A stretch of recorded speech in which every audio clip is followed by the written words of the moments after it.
اسلام کے مزاج میں اللہ نے لچک رکھی ہے، اتنا ہی ابھرے گا جتنا دباؤ گے۔ پرویز آیا تھا بدنامی زمانہ حکمران تو 4,500 مدرسے تھے، وفاق کے ساتھ جب گیا تو 14,500 تھے، اور اب 22,500 ہیں۔ اس وقت کوئی 12-14 لاکھ طلبہ تھے اور اب 25 لاکھ طلبہ ہیں۔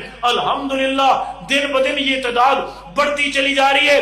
اس نے کہا مدارس کو ختم کر دو، مدارس کو پابندیوں میں جکڑ دو، مدارس کو بند کر دو۔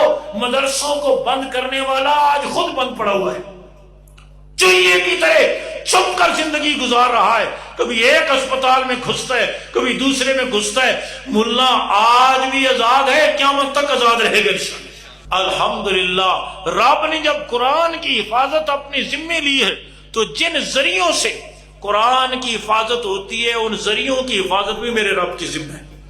آپ دودھ کی حفاظت کرتے ہیں تو گلاس کی بھی تو حفاظت کرتے ہیں نا جس میں دودھ ہوتا ہے، چائے کی حفاظت کرتے ہیں، اس پیالی کی بھی تو حفاظت کرتے ہیں کہ جس پیالی کے اندر چائے ہوتی ہے۔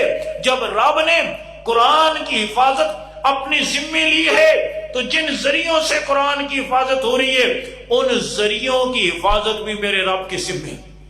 تو الحمدللہ آج پاکستان کو یہ اعزاز حاصل ہے، ہمارے بچے عصری تعلیم کے لیے دنیا کے ملکوں میں جاتے ہیں اور پوری دنیا سے دینی تعلیم کے لیے طلبہ پاکستان کا رخ کرتے ہیں۔ تو اس ملا نے پاکستان کو محتاج اور پسماندہ نہیں بنایا، پاکستان کو ترقی یافتہ بنایا۔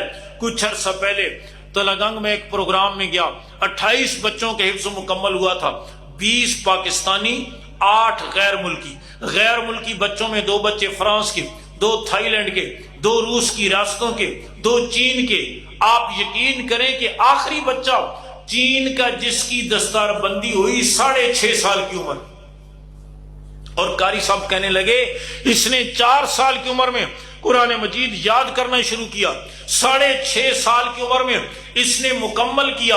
اس 2.5 سال کے عرصے میں نہ اس نے والدین کو دیکھا نہ والدین نے اسے دیکھا۔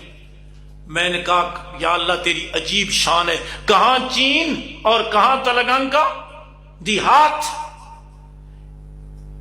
ہمارے سکولوں کے باہر لکھا ہوتا ہے اور ہماری تقریبات میں ہمارے سیاسی زعماء یہ کہتے بھی ہیں اطلب العلم ولو کان بالسین، علم حاصل کرو خواہ تمہیں چین جانا پڑے۔ اسے حدیث بنا کر پیش کرتے ہیں، یہ حدیث نہیں ہے مقولہ ہے۔ کبھی کہا جاتا تھا علم حاصل کرو خواہ تمہیں چین جانا پڑے، اب دیکھنے میں یہ بات آ رہی ہے علم نبوت کو حاصل کرو خواہ تمہیں پاکستان جانا پڑے۔